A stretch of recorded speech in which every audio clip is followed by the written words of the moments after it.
আসসালামু আলাইকুম। মাঠে তখন কি হয়েছিল, কেন নিষিদ্ধ হলেন কোয়ার্টার ফাইনালে Brazilian superstar left winger Vinicius junior? কেন তিনি খেলতে পারবেন না কোয়ার্টার ফাইনাল? বিস্তারিত জানুন পুরো ভিডিওতে। কোপা আমেরিকার বিগ ম্যাচে আজ কলম্বিয়ার বিপক্ষে মুখোমুখি হয় ব্রাজিল, যেখানে ম্যাচের শুরু থেকেই তুমুল উত্তেজনা, একের পর এক আক্রমণ।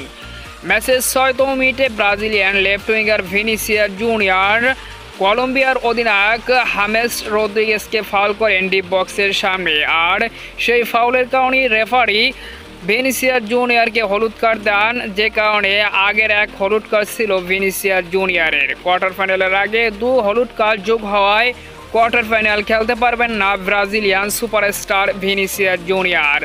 তবে ভিনিসিয়াস জুনিয়রের ফাউলটা তেমন একটি মারাত্মক ছিল না, হালকা হাতে লেগেছিল প্রতিপক্ষের খেলোয়াড় রদ্রিগেজ, যে কারণে রেফারি হলুদ কার্ড না দিলেও পারত। তবে ব্রাজিলের প্রতি চরম অন্যায় করে ফেলেছে রেফারি, যে কারণে ব্রাজিলের এই সুপারস্টার ভিনিসিয়াসকে হলুদ কার্ড দেখিয়েছেন এবং কোয়ার্টার ফাইনালে খেলতে পারবেন না ভিনিসিয়াস জুনিয়র, যে কারণে রেফারির উপরও খেপে গিয়েছিল ভিনিসিয়াস জুনিয়র।